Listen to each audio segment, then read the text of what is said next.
epic story time.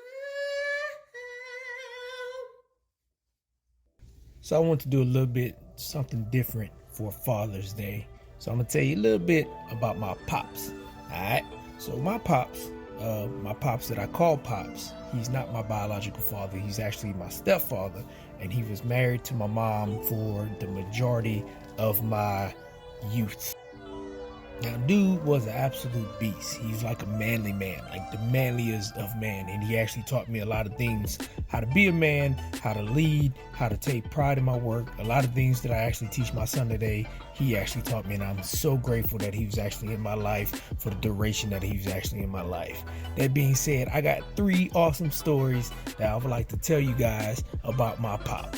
The first story, all right, so we was playing football. My pop used to be the football coach, all right. We like a little league recreational football team, no big deal. We some beasts, the Patriots, we doing our thing on the football field.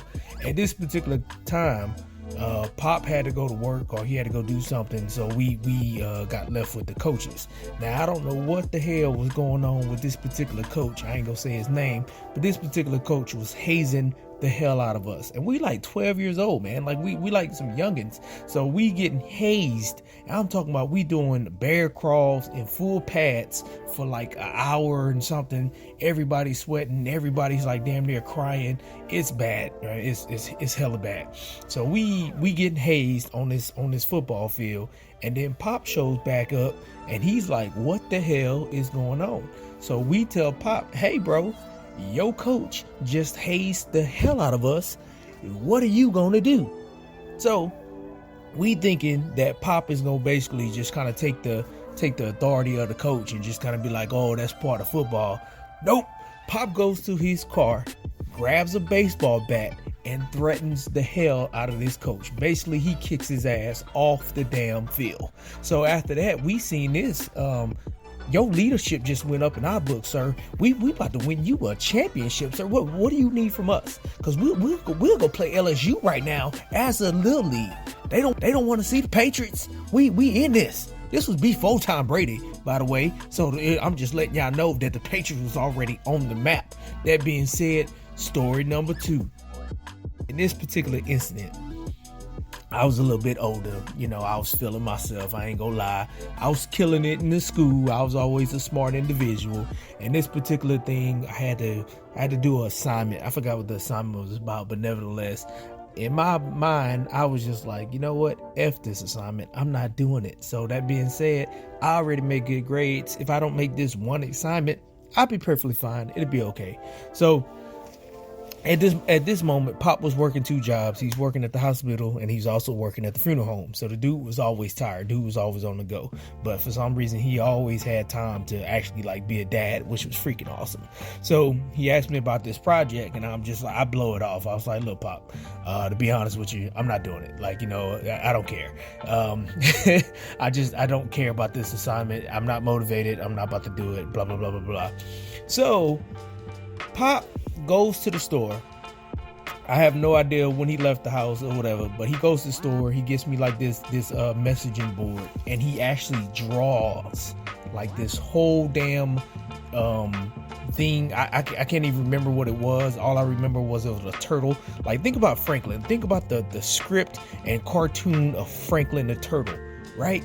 And this is what this dude draws. So my first question is like, when the hell did you learn how to draw? You know what I mean? Like, you've been holding this, and once again, my pop is a manly man. He never showed no weakness, and all of a sudden you can draw. And not only like this, like he drew, he was coloring all this stuff, and I'm just like, man. So my project board that he just so happily made, and once again he made this after working all these shifts. I just turned that bad boy into school like, yeah, go ahead and give me my 100, right?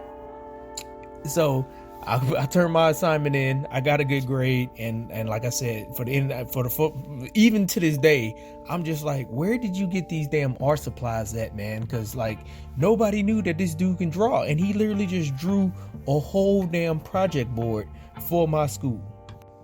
Now, this last story, I'm not necessarily too proud of because it's a little sad, but I'll let y'all know what happened, right?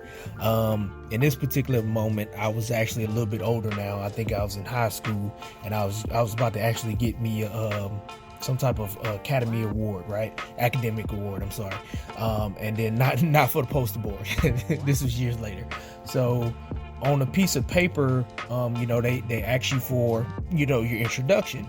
So I went up to my mom because the introduction says, who is basically going to be giving you away, sort of thing, like, put your parents' name on it.